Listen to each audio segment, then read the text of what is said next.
if I was going to write a book, who's not being represented? Where in the mental fitness space, are people not being represented? And it just hit me that it was men. And in not just with DJ Twitch and this other issue, I also close friends around me were really struggling with their mental fitness. And I could see that they were just ill-equipped for what was happening to them. And that kind of hit me that, okay, this is the group that we need to target. And at the time I was also doing Toastmasters. So as part of Toastmasters, I had to give a speech where I had to do some research. And what came back was shocking to me. I did some research into the suicide rates. And then apparently the age group 45 to 55 accounts for 80-something% of the suicides, 85%, I think, of the suicides in the US. Now, this is even more shocking. In that age group, 85% of that age group, 45 to 55, who do commit suicide are men. So I was just like, what the? So basically you're saying pretty much 80% of the age group who commit suicide in the US are 45 to 55-year-old men. And that's why I was just like, okay, something is wrong. What happens at that age that men decide that the only option out is to take their own lives and leave all their loved ones? So that's when it sparked me that, okay, this is a group. I did not think I was going to fix or solve the whole problem, but I thought this is a group that I'm going to target because also it was very close to me, where I was doing this as a job and I'm preaching mental fitness. And also going through the struggles I had just gone through, I was still getting my ass handed to me when it came to mental fitness. So I was like, if I'm struggling, God knows what other people who don't get the opportunity to work on this. So that was all the thing that came together. It was like, all right, let me try and put something out there and see what comes from it.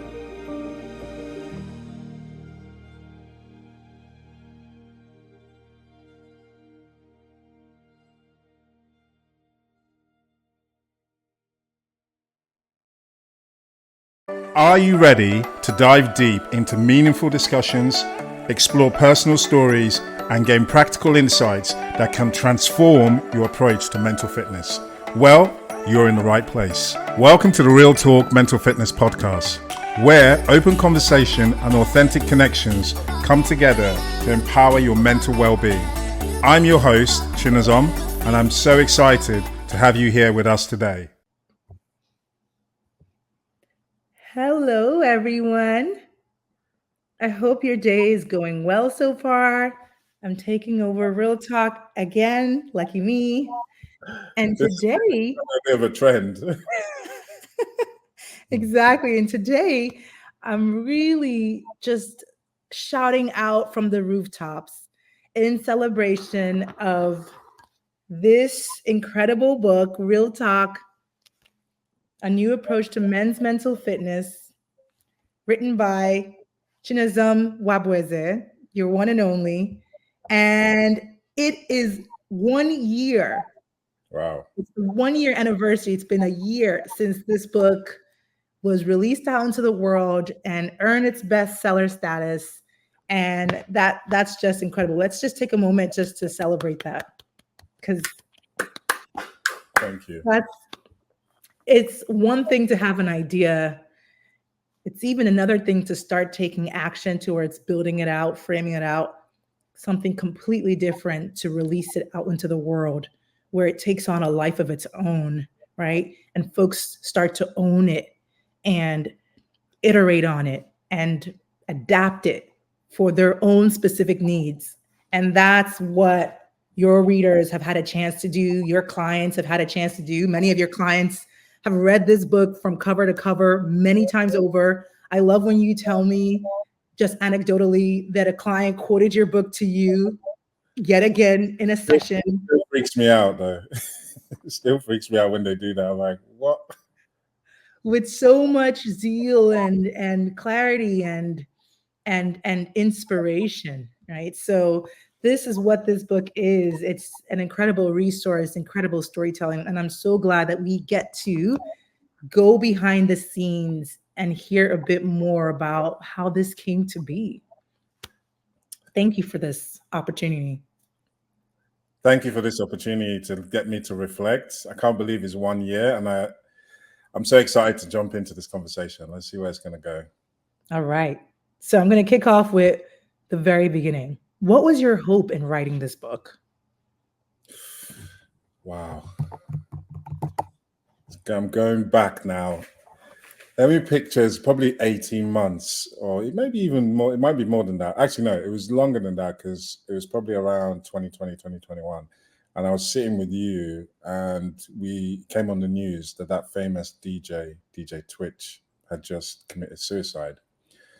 And I remember we were so shocked. And then we saw he was on, the DJ on the Ellen DeGeneres show, and everybody was pouring out that, how could this happen? And he looked to me like, such a happy man, so much love in his life.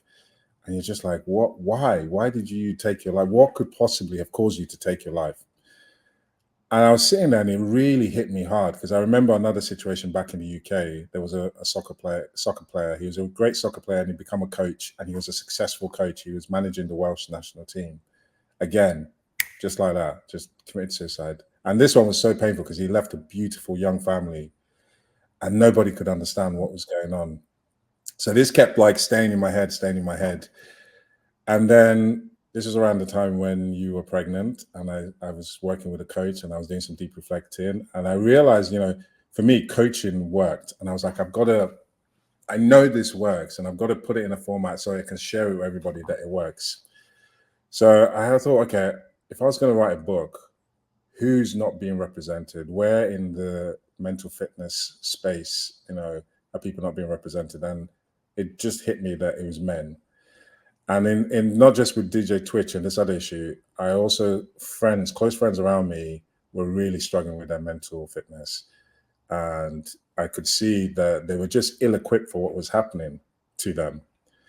And that kind of hit me that, okay, this is the group that we need to target. And at the time I was also doing Toastmasters. So as part of Toastmasters, I had to give a speech where I had to do some research. And what came back was shocking to me. I did some research into the suicide rates. And then apparently the age group 45 to 55 accounts for 80 something percent of the suicides, 85%, I think, of the suicides in the US. Now, this is even more shocking. In that age group, 85% of that age group, 45 to 55, who do commit suicide are men. So I was just like, what the?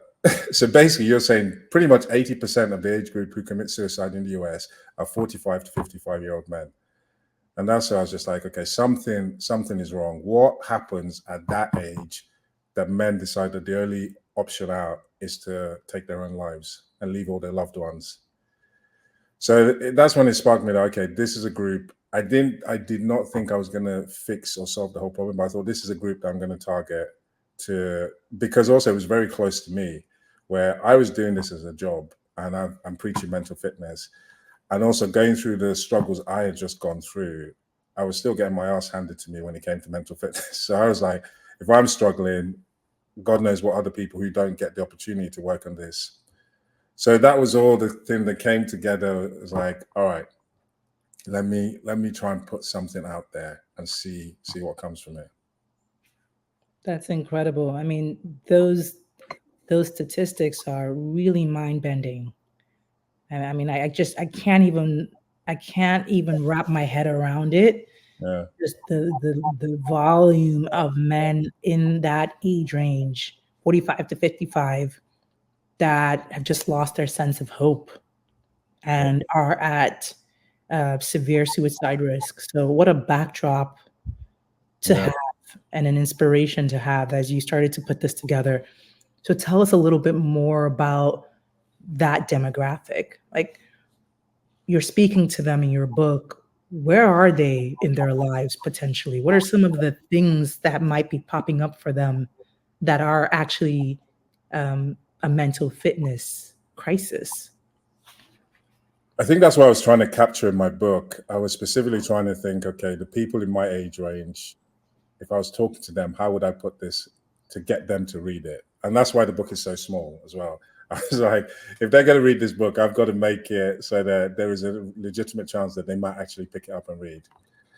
But I think in that age range, if I speak also for myself, but the friends I see around me, we didn't get taught mental fitness in school. We didn't get taught how to take care of our mental fitness, right?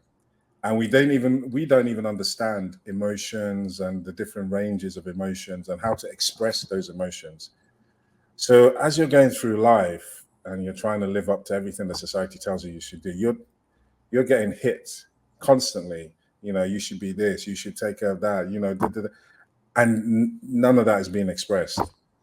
And then I think by the time you get to 45, 55, you also start to question, what's my value? What am I adding? Am I safe? Am I respected? Am I loved? And then all of a sudden you start to feel all these emotions when you start to realize you're not actually Superman anymore. Life is catching up with you. And I think that's quite a shock for many men. I'm not saying that this is the only answer, but I think that's quite a shock when it hits you that all these emotions that you were literally having to just compartmentalize because you had to just go out and get stuff done. You had to go and get shit done. So you didn't have the time to start sitting there.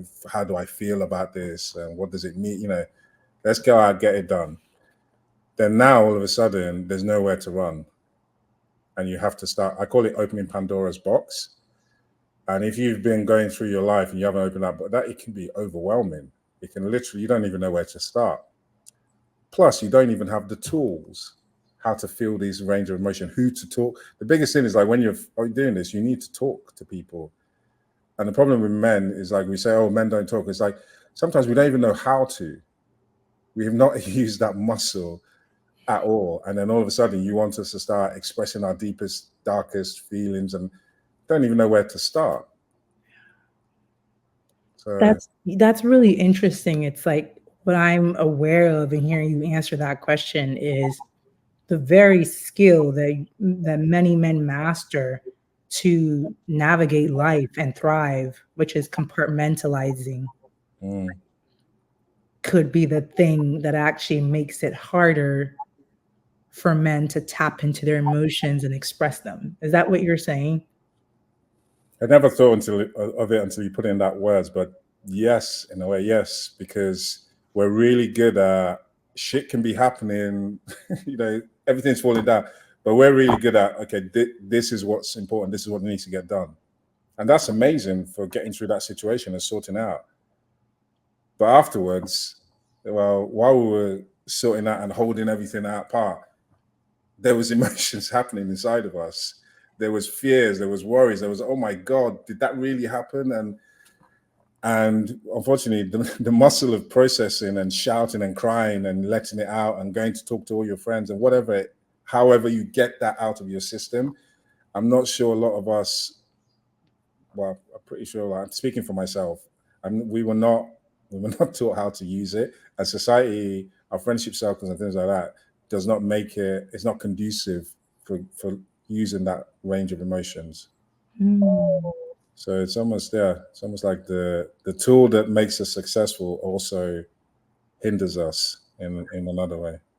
Yeah, that is really powerful. Yeah, it's like if you don't use it, you lose it. The skill set, the muscle, it kind of just atrophies. That's interesting. So listeners who have read this book know about your incredible storytelling because you showcase that when you run workshops and and drive other thought leadership and put your content out, but you really showcase that in your book through the stories that you're telling. But what some of the readers might not know is that you're actually a coach in real life. They might not know that, yeah. So how did you introduce your readers to the world of coaching through your book? It was a tricky one because the one thing I was sure when I was going to write this book is it cannot sound like a lecture. Because I know with every single, I was just basically I'm picturing my university friends or American college friends. And I was like, how could I even bring this into a conversation? And if it sounded like a lecture or I was trying to preach or tell them, it would just get shut down. So first of all, I was like, it's got to be a story. And what I was trying to do was make the story so universal that everybody or anybody can see themselves in that story and take something from it. And then with the coaching bit, really what I was trying to show people is in coaching is how to have that conversation with a trusted advisor. What does it look like? when you can open up and be vulnerable, and you're not going to get judged. Nobody's going to point fingers at you. You're in a safe space. What can that conversation look like?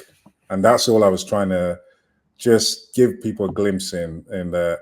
Yes, it's just talking, but there's a difference when you're in a safe space and somebody's allowing you to just really get things off your chest, and you can actually hear the stuff that's going on in your mind. And most of the time, when you hear it out loud, you're like, Jesus Christ, what? I'm going to do what? And that to me was what I was aiming for. And one of the characters, as you can see, Chico, that's where I really try to blend what a coaching can look like. And I think there's also a particular chapter where he's working with somebody he's coaching. Yeah, that was actually one of my favorite bits. Was I remember reading the book and thinking, we all need a friend like Chico, someone who can just kind of cut through some of the noise and ground you when you need it the most. I mean, it's clear that I want to add with Chico is now that I've left, I moved from the UK to the US, and when I was younger and living in the UK, there was obviously a Chico in me where I was like, you'd be in circles with your friends, and you can feel emotionally that they're struggling with something, that something's not quite right. But the etiquette, and you can't ask those kind of questions. It never allowed you to ask the probing question. How do you feel about this? What's going on?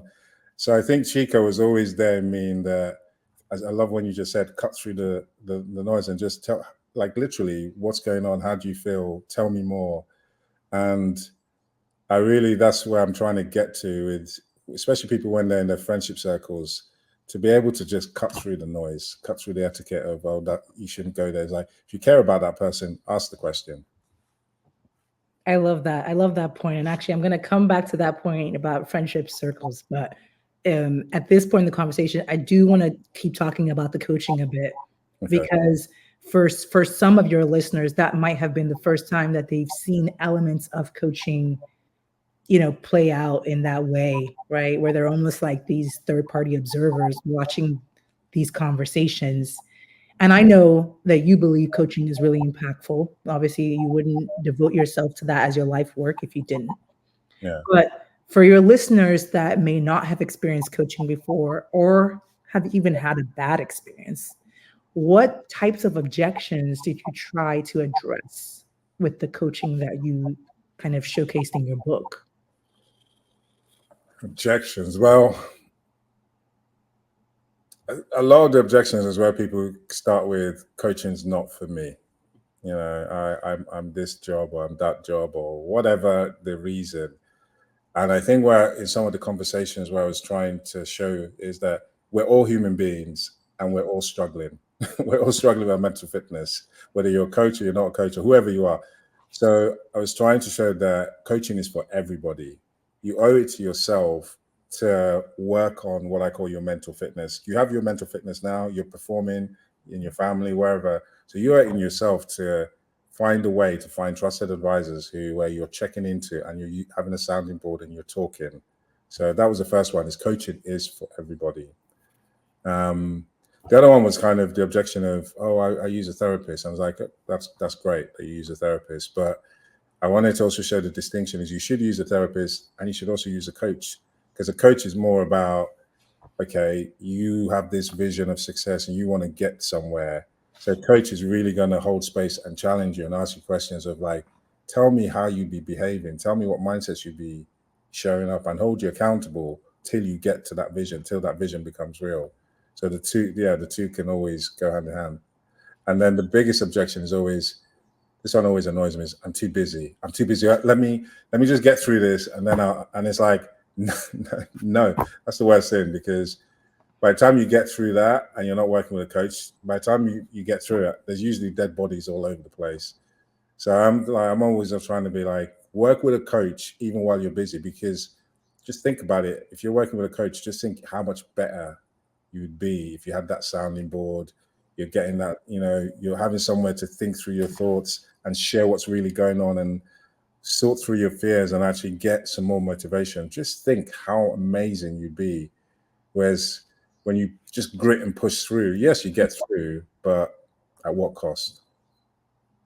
Mm. And this topic of like, pushing through, grit, dead bodies everywhere.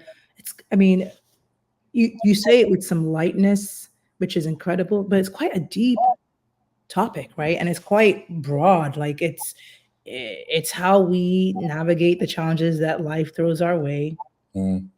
And, you know, I'm trying to just hear a little bit more about when you were taking on this challenge of putting this book together on such a deep and impactful topic. What was your inner critic saying to you, like in that moment? Mm.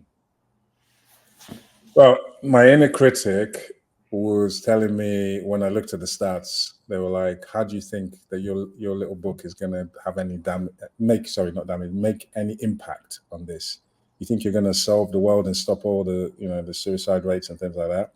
So it's basically my inner critic was telling me, "Don't waste your time. Like it's not even going to have. It's not even going to be a drop in the ocean." And I had to push through that. And okay, yes, I'm not going to fix it overnight, but I can't just walk away and not do something. And when I say the dead bodies, yes, I do say it with some lightness because I don't want to start criticizing people that I feel like sometimes people are not doing it consciously because society and the systems are set up in a way resilience, push through, grit through all your role models and you go to school, you come out of school, everything has been told you that that's what you need to do when the pressure is on. So I try and say it with some lightness in that because it's usually after people have become successful or they've gone through it, and then they sit there like, oh wow, oh shit, oh yeah, oh maybe, and then if you look at it. But what I really wanted to do was change that cycle. I wanted to change that cycle, and that's something I believe in my heart of hearts is that there is a better way to do it. You do not need to leave all those dead bodies and make all those mistakes when actually if you had not just a coach, let's call it trusted advisors, a coach, therapist, great friends, mentors that you can talk to. If you had a lot of those and you were constantly checking in and working on your mental fitness, especially on those pressure situations when you're about to get on a call, it's like checking that inner dialogue that's going on in your head. Is it serving you? Is it motivating you? Checking the image you have in your head. Is it up to date of who you are? So that when you show up in that call, you show up as that person. And are you managing your ego? And then the biggest one, have you managed your emotional energy? What's in the tank? Because if you're running on empty, chances are when you go in that meeting, it's not going to be the best. It's not going to be the best results. So I was really just trying. This is something I believe to my heart's core. That's why I'm dedicating my life to it. That's a must-have. And I want to change that narrative of when people are pushing through and it's like, we just need to get through this. And I want to stop that and like there's a different way to do it so that please let's have less dead bodies as we go through this. I love the intentionality of that, of just saying, hey, there might be another way. And I also love the timeliness of what you're saying, which is not when you're done and you're looking back and hindsight is 2020, but rather in the moment as you're building, Yeah. as you're creating, as you're developing and working towards whatever that big goal it is that you have is Yeah. a great time to ask some of these questions. It's the absolute, you hit the nail on the head. That's the absolute best time to do it. Because when I first started and everyone's like, I'm so busy firefighting and and I used to always say, okay, yeah, the person, let's not get in the way of that. They've got more important stuff to do. But my best clients, when I actually worked with them, was I realized it's at that moment when you're getting your ass handed to you that you're open to change. You're open to listen to different opinions. You're open to try different things. And then what I always see time and time again is when you implement it, when the fire is there in those pressure situations, you know it works. You know deep in your soul it works. And also because you've implemented it under pressure, there's a more chance that when the next time it comes, it's now your default because you did it under pressure. So you're like, this is trying to test it. I'm going to try it again. Doesn't mean that it's going to work next time, but it means that you're going to start from that position. So I find that that's a challenge that I didn't used to like. I'm too busy. It's absolute nonsense, because it's actually, if you really care about your performance and moving to that next level, that's the time that you should actually implement the coaching. And I see this, like, I go back to my performance psychology with athletes.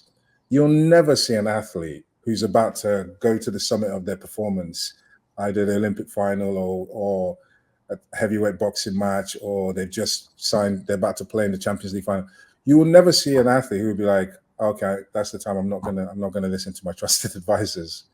It's like, just would not happen. It's like they're gonna know, like, okay, right, I need to really make sure that I show up 100%. So whatever that means, I need to do. I'm going to go and speak to the people I trust the most, get the input to train, and then show up. But unfortunately, outside of the sports world, it's the opposite.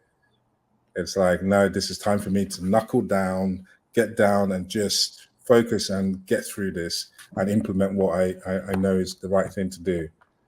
It's so interesting, because as soon as you took us to the world of elite, sports, the approach that those of us who are not, professional athletes take in our work, in our businesses, etc., seems so illogical. The concept that when you need it the most is when you literally shut down and push out. Yeah. The I love that you said that. It's so illogical. It's like, that's why I always get with the rest, recovery, and the things I talk about, your emotional tank. Because when I can show it to people, it is completely logical that when you need to perform at your highest, you're not recovering, you're not resting, you're not rejuvenating yourself. Your energy tank is empty. It does not require a rocket scientist to tell you that you're going to, like, hit the wall and smash.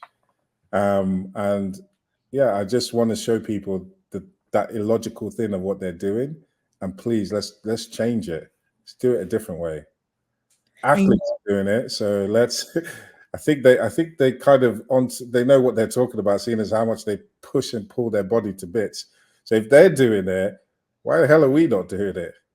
If it's good enough for LeBron James or Roger Federer, Yeah. I think it's good enough for us. I think that's safe to say. Yeah, learning through the fire, I think, is a phrase that you have used in the past, of learning during those high pressure moments, using that as an opportunity to really be intentional and to practice and really master those parts of your mental fitness strategy. We know that psychology says that when you're learning in environments where there is a lot at stake, it becomes reinforced in your mind in a more incredible way. So rather than learning the same thing in a lab that seems so detached from reality, so that's an interesting point. And thank you for sharing that. That's one to come back to. I don't think we can hear that enough. And we're not going to get into the energy tank today, but you do touch on it and walk us through all the parts of it, this energy management system that you've come up with in the book. So if you're listening and you're wondering, how do I do this tuning in that Chinazom is talking about? You're going to have to grab your copy of this if you haven't already for that. I'm sorry. No freebies here. Grab your copy. 1 year on, you should definitely go buy a copy now and read it. Yeah, dive into it. You touch on it and really dive into it and give questions for how folks can create their own energy management system. So that's something that folks can access. And then, of course, send you direct questions. Early on in your book, you say it's only recently that physical fitness has become something everyone does. Now, if you aren't out on a Saturday in the sun practicing some sort of sport or fitness routine, you are the weirdo. This fitness revolution occurred overnight, and now everyone's into it. This is what I want and expect for the future of mental fitness. Everyone will focus on it and make it a habit to strengthen their minds. So, how does mental fitness differ from mental health as a mindset or approach to life? So yeah, for me, mental fitness is more of a proactive approach where you have your mental fitness, and it's more linked to performance. You're performing in your work, your family, and your community, right? So it's being proactive that you have that mental fitness now. Let's proactively try to understand it, try to nurture it, and make sure that we're, like fitness, we're working on it every day to make sure that we never get into the situation where we lose our mental health. So it's really just it's about being proactive, and it's about coming from a positive mindset in that things are working now. Take control, take things into your own hands, where because your mental health is the most important thing, by far the most important thing in your life, because when you lose it, almost impossible to put it back together. So if that's the most important thing, then surely every day you should be working on, okay, how can I nurture it? How can I make it better? How can I keep it? So this is where mental fitness is, and everybody's, I've said this 100 times, everybody's unique. So there's nobody, I keep meeting more and more people. Everybody, what means something to them and what fills their energy tank is different. And you need to keep learning about yourself. The more you learn about yourself, the more you know what is required for your mental fitness, because life is going to keep throwing stuff at you. So you need to get on top of that mental fitness game quickly. I love that you say everyone has specific needs. And so mental fitness for you can look very different than it is for me. That element of customizing to your specific needs. So if I hear you correctly, mental fitness, I heard customized, I heard proactive, I heard practical, and I heard ongoing. I love that. Yeah. Right? Okay. Okay. Those Yeah. things are so. I'm gonna have to steal that from you. exactly what I'm trying to distill. So you said proactive, customized, Practical, and ongoing. Yeah. Is it okay if I can Take jump? it. Right. Take it. It's yours. It was inspired by our conversation anyway, and your book. So I love that. I love that because yeah, proactive bit is for me the most important one. That's the one that drives me insane when I see people just rushing around. Like there's nothing that hurts me more, especially when I'm on my coaching and people just rush around and they come onto the call. They can't even. They're not breathing. They're not breathing. They're talking, and I'm just like, what the actual like? Stop. Just let's take a breath. And just taking our breath. So it's hard. It's hard for me to understand where you're standing outside and you can see that. Oh my God! Like look at what you're doing to yourself. And I just think if more people took that proactive every day, just check in. Where's my energy tank? You know, how am I feeling today? What am I going to do to fill up my emotional energy tank? Because through the days, stuff is going to be taken out. Just having that proactive thing is like you're about to go and give a big presentation. You're going away here. Don't wait until after the presentation or the negotiation where you've done and you're empty to that thing. Oh, damn, what should I do now? It's like you should practically think, all right, I'm going to have to fly here, go over there, do this, do that. Okay, so I'm going to need to factor in, talk to this person, go for a walk, get a massage, whatever that thing is for you.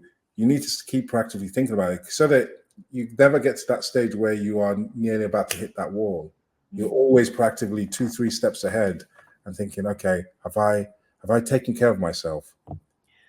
So that's sorry. I love that. No, I was going to say, I love that so much. And something that I became aware of having read your book was just this concept of, okay, if I achieved 99.9% of all of my accolades in moments of high pressure, constant change, great uncertainty, where in some parts of that moment I was on E. Like my fuel tank was on E, my energy tank was on E. What becomes possible if I can create a customized, proactive, practical, and ongoing system for myself to manage my energy specifically for my needs? I mean, what becomes possible? Like, think of all that I've accomplished and then realize, my goodness, that's just the beginning. That sense of what could be is what I am absolutely floored and mesmerized by, and that I never ever even contemplated before I read your book. And I love that point. Yeah. And I love that point because I want everybody to think about that. Because if everybody thinks about all the stuff you achieved, most of the time you were running on E, you know, or you quite quiet, you were sacrificing something either in the family or here or there because you just didn't have enough emotional energy. Now, just imagine if you had a way to make sure that your emotional energy was always at the right spot so that every time in those high pressure situations, when you needed to give your best, you showed up as your best. Like, just think, and that's where when I was working with elite level athletes, I realized the difference between LeBron and Roger Federer and any elite level athlete. It's not that they were more technically talented. Like if you go back and you look, even Michael Jordan couldn't even get into he wasn't the first pick for he wasn't in his college first team. It wasn't that they were more talented. They just worked out that they needed to have that emotional energy tank filled up when they needed to show up. So they just were meticulous and always proactive and on top of that. So it's That's just incredible. to other people, if you like, think about what you could achieve if your emotional energy tank was not around empty. I would literally run the world. Literally, this would be EJ's world. You all are just in it. But I digress. And that brings us to the end of another insightful episode of Real Talk. We hope you've enjoyed today's discussion and have gained valuable insights into enhancing your mental well-being and productivity. Now, before we wrap things up, we have an exciting opportunity for you. Are you curious about your mental fitness score? Want to know how you can improve your overall well-being and boost your productivity? Well, we have just the thing for you. Head over to our show notes, where you will find a link to our exclusive mental fitness quiz. It's a quick and easy assessment that will provide you with a personalized score and actionable steps to enhance your general well-being and productivity. It's like having a personal coach in your pocket. And don't forget to subscribe to Real Talk on your favorite podcast platform. By subscribing, you'll be the first to know when we release new episodes filled with valuable discussions, expert interviews, and practical tips for leading a fulfilling life. You can also connect with me, Chinazom, on social media. Follow me on Twitter, Instagram, and Facebook for daily inspirations, updates on upcoming episodes, and behind-the-scenes peeks into the Real Talk community. Remember, your mental well-being matters, and taking small steps towards improvement can make a significant difference in your life. We're here to support you on your journey.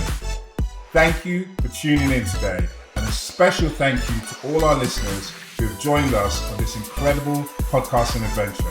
Your support means the world to us. Until next time, keep striving for a better version of yourself. Take care and stay mentally fit.